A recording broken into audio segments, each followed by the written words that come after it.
Nous sommes en 1983, la droite est défaite, elle a perdu en 1981, elle se demande comment elle va se reconstruire et sort un livre édité chez Fayard par Claude Durand qui avant avait édité Solzhenitsyn, comme quoi un éditeur peut aussi éditer n'importe qui. Il édite Caton de la Reconquête. Et on ne sait pas qui est Caton.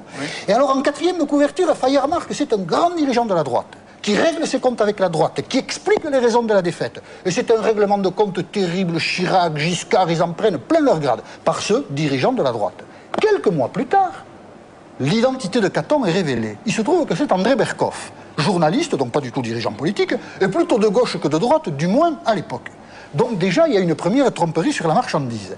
Et comme André Berkoff, quand le livre était sorti, ne pouvait pas assurer lui-même la promotion du livre, parce qu'il savait que ses copains journalistes l'auraient reconnu, il a demandé à un jeune homme de faire pour lui la promotion du livre. Et un jour, France Inter a interrogé ce jeune homme, pensant qu'il s'agissait de l'auteur Caton, et écoutez bien le jeune homme, ça va vous dire quelque chose. La vérité, c'est tout simplement que le pouvoir socialiste ne tombera pas comme un fruit mûr, et ce qui laisse entendre que nous pouvons, c'est-à-dire nous la droite, revenir au pouvoir dans les mois qui viennent, ou même dans les 2 années qui viennent, se trompe et trompe les Français. C'est pas parce que Pierre Mauroy est à Cayenne ce matin que nous sommes débarrassés de la gauche.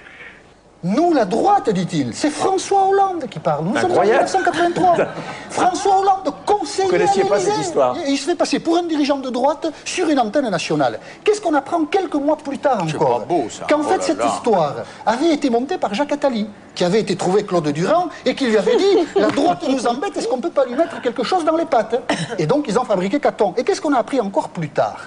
Que c'est François Mitterrand qui avait dit à Jacques Attali, dis donc, cette droite, elle nous embête, vous ne pourriez pas lui mettre quelque chose dans les pattes? Et donc, on avait fait Caton, Berkoff, Hollande. Mais vous voyez, c'est pas très beau, les livres anonymes. Et les livres anonymes, c'est comme les lettres anonymes. Vous savez où ça a sa place? À la poubelle. Wow.